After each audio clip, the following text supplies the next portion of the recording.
صرف 5 منٹ کا مدرسہ قرآن و حدیث کی روشنی میں 3 رمضان المبارک۔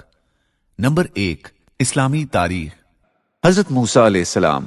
حضرت موسیٰ علیہ السلام بنی اسرائیل کے جلیل القدر نبی و رسول ہیں۔ فرعون نے ان کی پیدائش کے ڈر سے بنی اسرائیل کے ہزاروں بچوں کو قتل کرا دیا تھا، مگر اللہ تعالیٰ نے ان کی پرورش خود اس کے شاہی محل میں ایک شہزادے کی طرح کرائی۔ حضرت موسیٰ علیہ السلام جوانی کی عمر میں مصر چھوڑ کر مدین چلے گئے۔ وہاں حضرت شعیب علیہ السلام سے ملاقات ہوئی، جنہوں نے ان کی امانت داری اور اچھے اخلاق و عادات کو دیکھ کر اپنی بیٹی صفورہ کا نکاح کر دیا۔ جب وہ مصر لوٹتے وقت طوٰ کی مقدس وادی میں تھے تو اللہ تعالیٰ نے نبوت اور معجزے عطا فرمائے اور حکم دیا کہ مصر جا کر فرعون کو ایمان کی دعوت دو، اس نے ملک میں ظلم و ستم اور فساد پھیلا رکھا ہے۔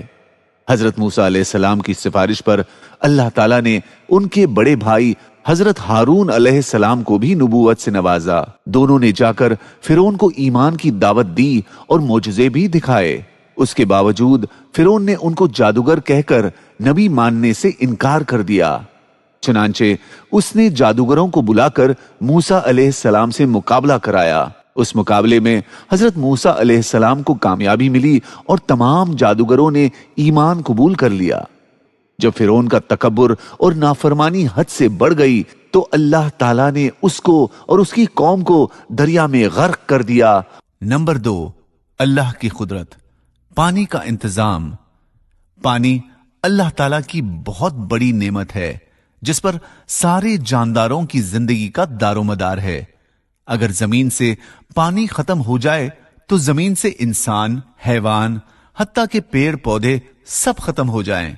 لیکن یہ اللہ تعالیٰ کی بہت بڑی قدرت ہے جس نے سمندروں کی شکل میں پانی کا بہت بڑا ذخیرہ جمع کر رکھا ہے، پھر وہاں سے بادلوں کی شکل میں پانی کو اٹھا کر سوکھی زمین کی طرف برساتا ہے اور پھر اس پانی کو زمین کے اندر ذخیرے کے طور پر جمع کر دیتا ہے، جس سے پیڑ پودوں کو پانی ملتا ہے، جس سے انسان خود پیتا ہے اور اپنی کھیتیاں سیراب کرتا ہے۔ اللہ تعالیٰ نے اپنی اس قدرت کو قرآن میں بیان فرمایا ہے۔ ہم ایک اندازے سے آسمان سے پانی برساتے ہیں، پھر اس کو زمین میں روکے رکھتے ہیں اور اس کو لے جانے اور ختم کر دینے پر بھی ہم قادر ہیں۔ نمبر 3، ایک فرض کے بارے میں، زمین کی پیداوار میں زکوٰۃ۔ رسول اللہ صلی اللہ علیہ وسلم نے فرمایا، جس زمین کی سینچائی بارش، چشمے یا نہر کے پانی سے کی جاتی ہو، اس کی پیداوار میں 10واں حصہ نکالنا فرض ہے، اور جس کی سینچائی کنویں وغیرہ سے، رہٹ یا ٹیوب ویل یا پمپ وغیرہ کے ذریعے کی جاتی ہو تو اس کی پیداوار میں 20واں حصہ نکالنا فرض ہے۔ نمبر 4، ایک سنت کے بارے میں، دودھ پینے کے بعد کلی کرنا۔ رسول اللہ صلی اللہ علیہ وسلم نے دودھ پیا اور کلی فرمائی اور فرمایا کہ اس میں چکنائی ہوتی ہے۔ نمبر 5، ایک اہم عمل کی فضیلت، خزانچی کا باخوشی صدقہ دینا۔ رسول اللہ صلی اللہ علیہ وسلم نے فرمایا، امانت دار خزانچی 2 صدقہ کرنے والوں میں سے ایک ہے، جبکہ اسے صدقہ دینے کا حکم دیا گیا ہو اور وہ خوش دلی سے پورا صدقہ اس شخص کو دے دے جس کو دینے کا حکم ملا ہے۔ نمبر 6، ایک گناہ کے بارے میں، غیبت کرنے کا عذاب۔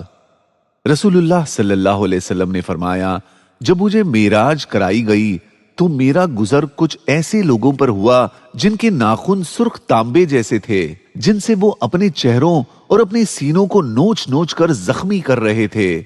میں نے جبرائیل علیہ السلام سے پوچھا کہ یہ کون لوگ ہیں جو ایسے سخت عذاب میں مبتلا ہیں؟